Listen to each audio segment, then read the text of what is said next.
Hello everybody, అందరికీ నమస్కారం. So ఈ వీడియో బయట పోస్ట్ అయిన తర్వాత I may get a lot of backlash. కానీ ఈ వీడియో వచ్చి ఎలాంటి పొలిటికల్ థాట్ ప్రాసెస్ కానీ మన ఏపీ తెలంగాణలో కానీ మన కంట్రీలో జరుగుతున్న డెవలప్మెంట్కి విరుద్ధంగా కానీ నేను పోస్ట్ చేయట్లేదు. హెచ్సియూలో జరుగుతున్న పోరాటం గురించి అందరికీ తెలుసు.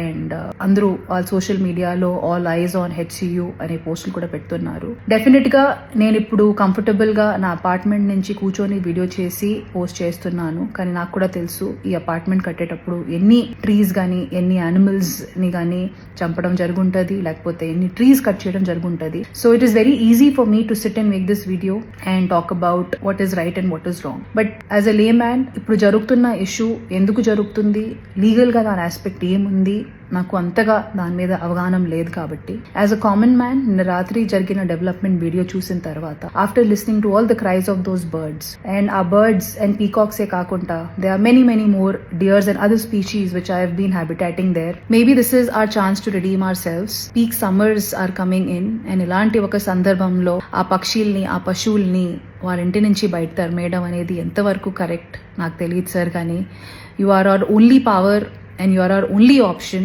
to rehabilitate those animals. So please ఆ పశు పక్షుల్ని కూడా దృష్టిలో పెట్టుకొని ఒక పాజిటివ్ అప్రోచ్తో మీరు మీ నెక్స్ట్ డెసిజన్స్ తీసుకుంటారు అనేది మనస్ఫూర్తిగా కోరుకుంటున్నాము. Once again thank you so much and I hope many voices join and ఏదో రకంగా ఈ విషయం ఈ మ్యాటర్ మా గవర్నమెంట్కి తెలుస్తుంది అండ్ తెలిసి వాళ్ళు ఈ పశు పక్షుల్ని కూడా వాళ్ళ దృష్టిలో పెట్టుకొని వాటిని రీహాబిలిటేట్ చేసి అప్పుడు వాళ్ళు నెక్స్ట్ మూవ్ చేస్తారు అనేది కోరుకుంటున్నాము. Once again thank you so much and let's hope for the best.